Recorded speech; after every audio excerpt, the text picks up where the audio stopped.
하나님의 말씀은 출애굽기 5장 1절의 말씀을 보겠습니다. 출애굽기 5장 1절의 말씀을 다 같이 봉독하겠습니다. 그 후에 모세와 아론이 바로에게 가서 이르되 이스라엘의 하나님 여호와께서 이렇게 말씀하시기를 내 백성을 보내라. 그러면 그들이 광야에서 내 앞에 절기를 지킬 것이니라 하셨나이다. 아멘. 출애굽기 5장에서부터는 이제 본격적으로 바로의 궁전에서 모세와 아론이 바로의 왕과 영적인 싸움을 시작하는 것이죠.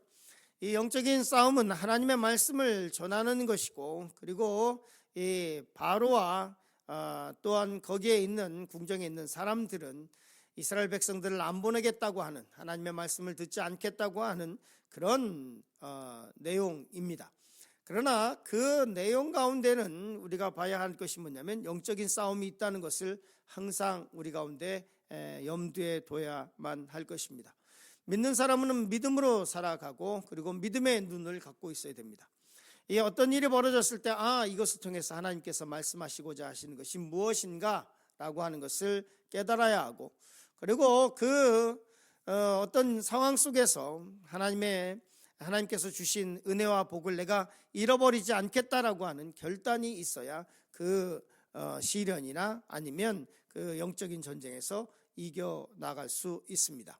특별히 가정에 어떤 문제가 생겼다 그러면 어떤 가정은 그 문제를 통해서 똘똘 뭉쳐서 기도하고 그 문제를 이겨내가 나가는 가정이 있는가 하면 똑같은 문제인데 서로 블레임하고 서로 싸우고 네 탓이니 내 탓이니 부부가 서로 싸우고 그 싸운 것이 아이들에게 전가되고, 그래서 똑같은 문제인데 어떤 가정은 그 문제로 인해서 믿음이 더욱더 성숙하고 그리고 서로 기도하고 이런 아주 훌륭한 기회로 삼는 사람들이 있다면, 어떤 사람은 그 똑같은 문제 가운데 있던 믿음까지도 다 까먹어 버리는, 있던 평안도 다 잊어버리고 그동안에 기도했었고 했었던 까지도 싹 다 잃어버리는 그런 결과를 낳게 되는 경우를 보게 됩니다.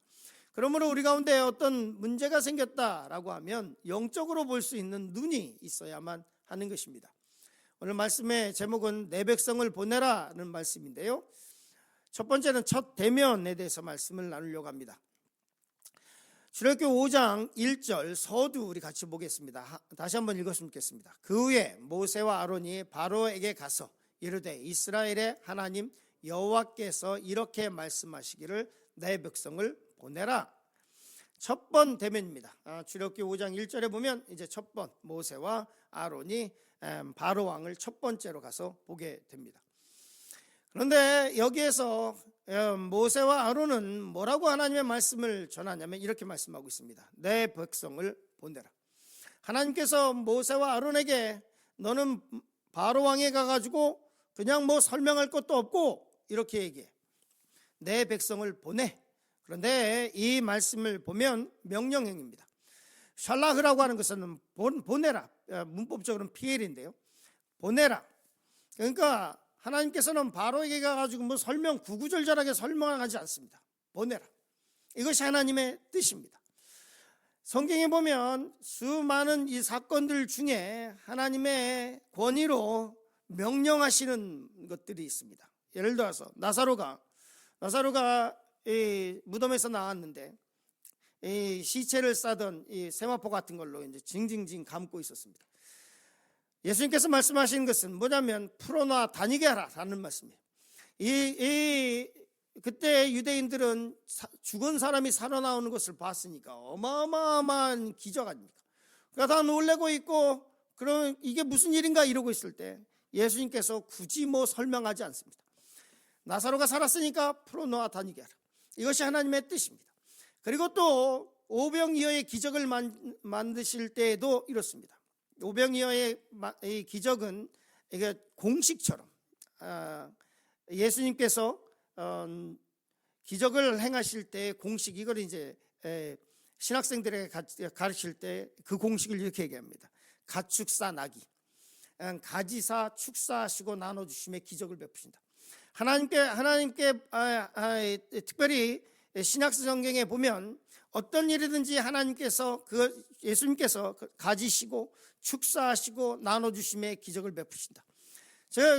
이 문둥병자가 나을 때도 그렇고, 그리고 이 중풍병자가 나올 때도 그렇고, 그 중풍병자를 병석에서 침대를 내 구퉁이로 친구들이 매가지고 왔을 때도 주님 앞으로 그것이 나아가와야, 그리고 주님께서 그것에 대해서 손을 대시고 일을 시작하시고, 그리고 말씀하시고 선포하시고 나갈 때, 그때 이 문제가 해결되기 시작하는 것입니다. 특별히 오병이어의 기적에서 가지사 축사하시고 나눠주심의 기적이 나타난다. 그 오병이어의 그 음식은, 그게 만약에 그 아이의 손에 있었으면 그냥 그거 먹고 끝나는 것입니다. 그리고 한 몇 시간 지나면 또 배고픈 그것으로 끝나는 것입니다. 그러나 그 오병이어가 주님의 손에 붙잡혔을 때 거기에 하나 주님께서 축사하시고 그리고 나눠주시면서 그때 기적이 나타나는 것입니다. 우리의 문제 또한 우리 손에 잡혀 있으면 절대로 그 문제는 해결되지 않습니다.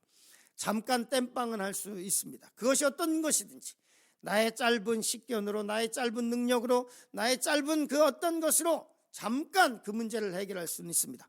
그러나 그 오병이어를 주님의 손에 맡겼던 그 소년처럼 그것을 주님께 맡기면 그 문제는 하나님께서 어떻게 해결하실지 우리는 앉아서 하나님께서 하실 일들을 기다리고 놀랄 준비만 하고 있으면 됩니다.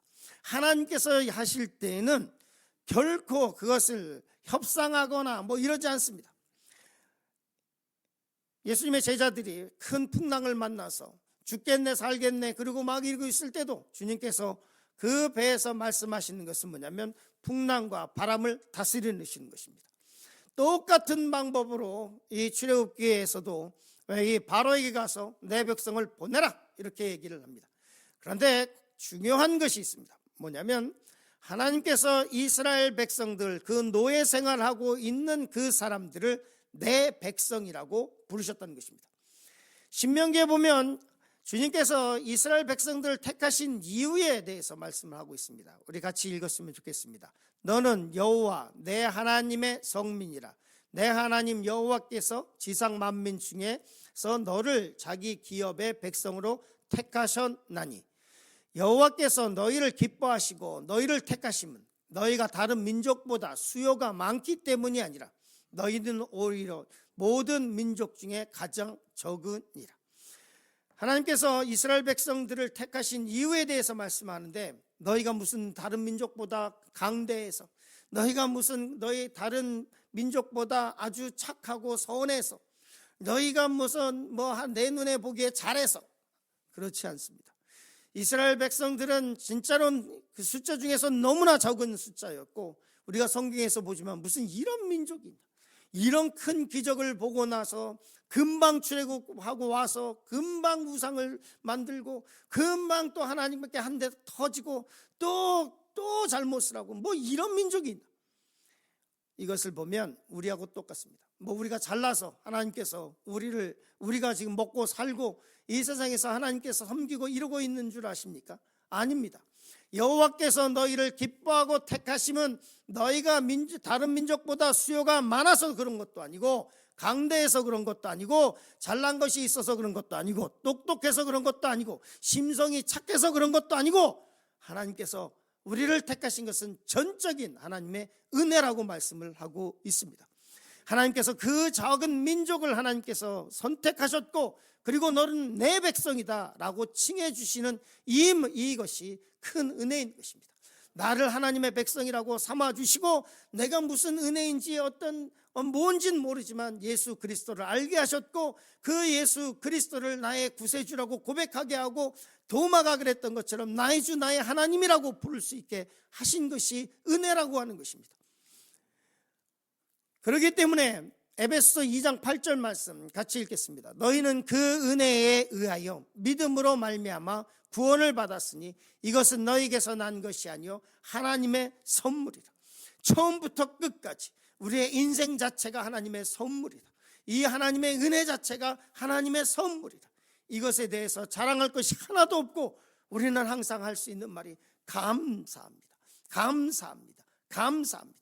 노예로 있던 이스라엘 백성들, 그리고 그 당시에 최고의 권력을 갖고 있던 그 바로의 왕 앞에 모세와 아론이 서서 하나님의 말씀이다, 하나님께서 내 백성을 보내라 라고 말씀하셨다.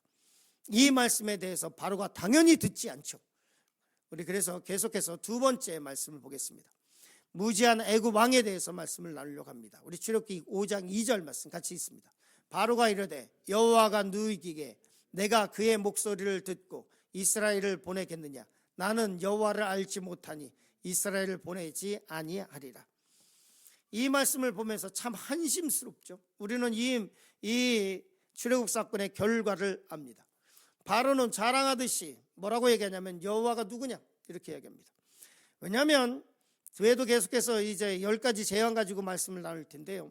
그 당시 바로는 애굽 사람들은 태양의 아들, 즉 다시 말해서 라신, 자기를 스스로 신이라고 일컫기 원했던 사람입니다.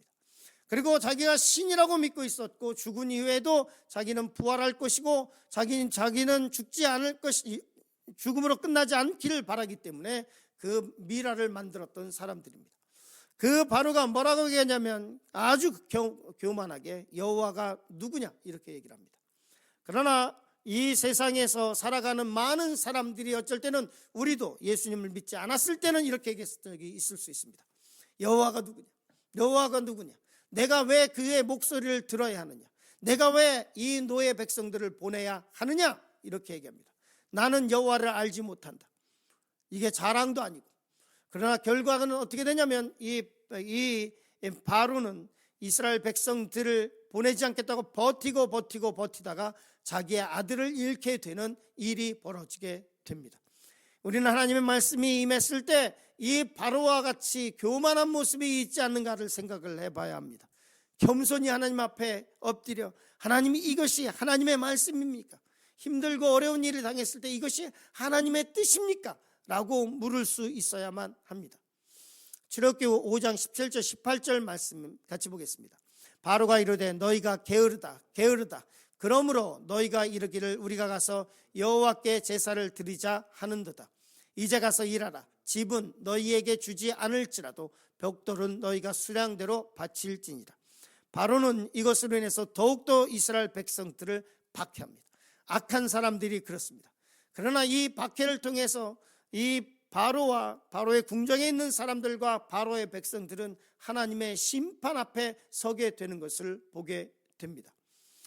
야고보서 4장 6절 말씀 이렇게 말씀하고 있습니다. 같이 읽겠습니다. 그러나 더욱 큰 은혜를 주시나니 그러므로 일러스되 하나님이 교만한 자를 물리치시고 겸손한 자에게 은혜를 주신다 하였느니라. 출애굽기 5장을 보면서 그 바로의 교만한 모습을 보면서 우리는 어떤가를 생각해 봐야만 합니다. 성경이 이렇게 말씀하고 있습니다.